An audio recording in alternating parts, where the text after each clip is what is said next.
Okay, when we last left off with the story, Ribsy had run away and decided that living with Mrs. Farley was not where he wanted to be. He ran as far and as fast as he could to get away, and the new chapter, chapter 4, is titled Ribsy Becomes a Mascot. The Hugginses had received a number of telephone calls in answer to their advertisement. A man had seen a dog that sounded like Ribsy running down Broadway, but he didn't know where the dog had gone. A lady had been feeding a stray spotted dog for over a month, and she would really like to get rid of him. A boy called to say he knew a couple of dogs that sounded like Ribsy, and how much was that reward? Another lady called to say she didn't know anything about Ribsy, but she did have 5 perfectly adorable puppies, and she would be glad to give Henry one. It was late in the evening, after the advertisement had been running for several days, that Mr. Dingley, the father of the 4 girls and George, telephoned to say that he had read the notice and that he was sure it must have been Ribsy his family had picked up in the parking area of the shopping center. He told the tale of finding Ribsy, of the bubble bath, and of Ribsy's disappearance into the dusk. He was sorry he had not called sooner, but 3 of his children had come down with chicken pox, and he had been busy. Imagine being Henry when you received that call. Bubble bath? Henry was disgusted when his father relayed the story to him. A bunch of girls giving Ribsy a bubble bath? Ugh, for Pete's sake, no wonder he ran away from them.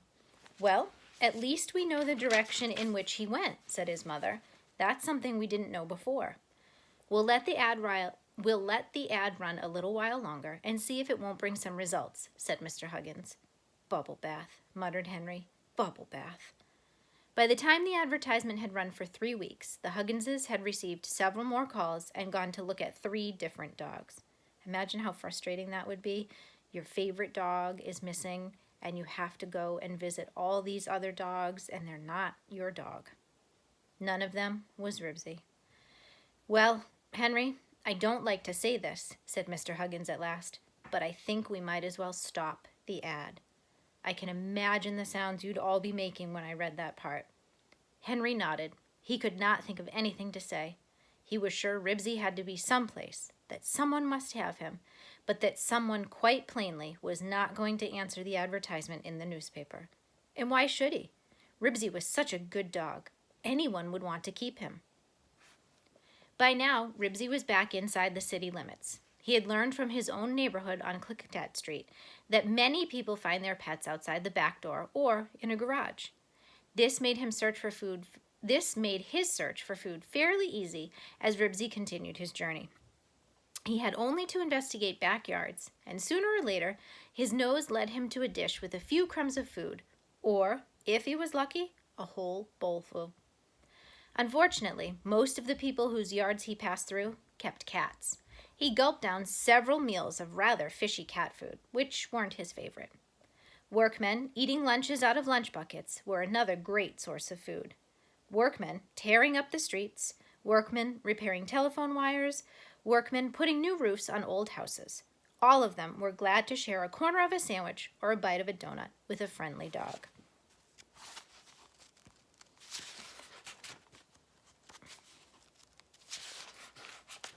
This next page actually has an illustration. Imagine being Ribsy.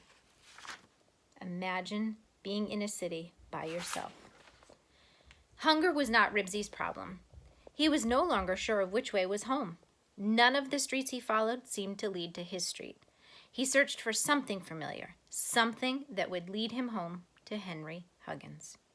He trotted along the sidewalk, looking up and down at all the people he met, hoping that one of them would turn out to be a member of his family. There were always strangers, but Ribsy was not easily discouraged. He continued his search until he came to a mailman waiting for a bus. Ribsy, who had often followed the mailman on his street, was delighted to see someone who looked a little bit familiar. He pranced right over to the bus stop and wagged his tail. "Hey, Pooch," said the mailman. Encouraged by this, Ribsy sat down beside the mailman, who petted him. That, as far as Ribsy was concerned, was that. He would follow this mailman, who he was sure would lead him back to his house. When the bus stopped and the mailman swung aboard and sat down, Ribsy scrambled right in after him. and flopped down right by his feet. "Hey," said the driver, "that dog can't ride on this bus." "He's not my dog," said the mailman. "Somebody get him out of here fast," said the driver. "I have a schedule to keep." A high school boy was glad to help. He seized Ribsy by the collar and pulled. Ribsy stiffened his legs and dug his toenails into the floor of the bus. He was not going to go. The boy pulled so hard that the collar began to choke Ribsy. "Hey, don't hurt that poor dog," cried a lady from the back of the bus. "Take your hands off him this instant, or I'll report you to the ASPCA." The boy let go of the collar. "Wait, I have an idea," said the mailman. He slipped the strap of his mail pouch off his shoulder, got up, and walked quickly down the aisle. Ribsy was not going to be left behind. He trotted right down the aisle and followed the mailman out the rear door of the bus. The mailman then surprised Ribsy by sprinting to the front door and jumping back onto the bus. Before Ribsy could jump in after him, the door was shut in his face and the bus drove off in a particularly smelly cloud of exhaust. Ribsy had never had a mailman treat him that way before. He didn't know what to think. At first, he tried running after the bus, but the smell of its exhaust soon discouraged him. He wandered along the sidewalk until he saw 3 girls carrying brown paper bags. Instantly, his spirits rose. Here was a familiar sight. Girls with lunches in paper bags were sure to lead him to a school, and there he would find his Henry. He followed happily along behind the girls, just close enough to catch a whiff of their lunches. Tuna fish, peanut butter, and pot roast. That pot roast sandwich sure smelled delicious to Ribsy. "Don't look now, but there's a dog following us," said one of the girls, and she giggled. The other 2 thought this was very funny. They all giggled and glanced back at Ribsy, who trotted along, pretending to mind his own business. Sure enough, just as Ribsy expected, the 3 girls led him to a familiar place, a 2-story, red brick school surrounded by a fenced-in asphalt playground. His spirits rose even higher. Henry must be around somewhere.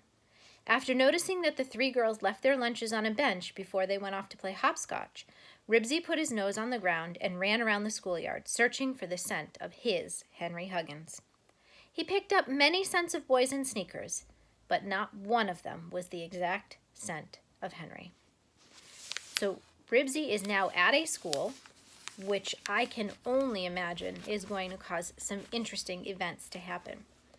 If you would like to talk about those events, you could post comments, and then I'll do a video about the things that you see and the things that you say. I'm hoping that I'll get a chance to read a little bit more later, and I'll post that later tonight. If not, I'll be sure to do it tomorrow. Miss you guys.